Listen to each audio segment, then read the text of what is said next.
নমস্কার বন্ধুরা, সবাই কেমন আছে? আশা করি সবাই খুব ভালো আছে। এটা হচ্ছে ভাইফোঁটার দিনই দ্বিতীয় পার্ট। মানে আমরা ভাইফোঁটার দিন পরে দুপুরবেলা খুব এনজয় করছিলাম, গল্প টল্প করে সন্ধ্যেবেলা থেকে।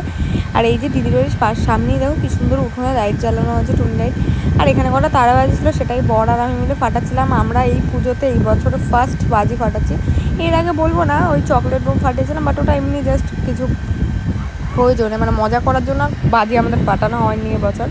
তো তাই তারাবাজি ফাটাচ্ছিলাম খুব মজা করে। আর এই দেখো সেই ভাইরাল বাজি অনেক দেখেছি শুনেছি অনলাইনে ভিডিওতে, বিড়ি বাজি, যেটাকে নিয়ে একটুখানি আগুন ধরি ওই ঘষে ফেললেই ফাটে বোমের মতো, সেরকম একটা আওয়াজ হয় না, বাচ্চাদের জন্য একটা বেস্ট।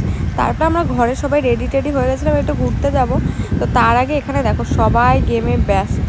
আর এই গেমটা কে বানিয়েছে জানো? এটা হচ্ছে আমার বরের বানানো গেম। দ্য বিতান পল দিয়ে সার্চ যদি তোমরা করো প্লে স্টোরে, তাহলে এই গেমটা পেয়ে যাবে। আর সবাই ডাউনলোড করো, ভালো লাগবে গেমটা খুব।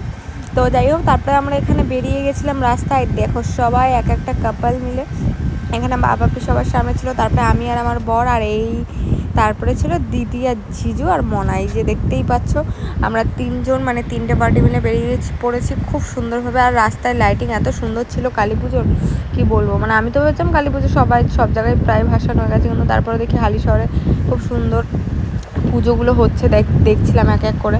তো তোমাদের সাথেও শেয়ার করছি পুজোগুলো, দেখো সব কটাই খুব সুন্দর।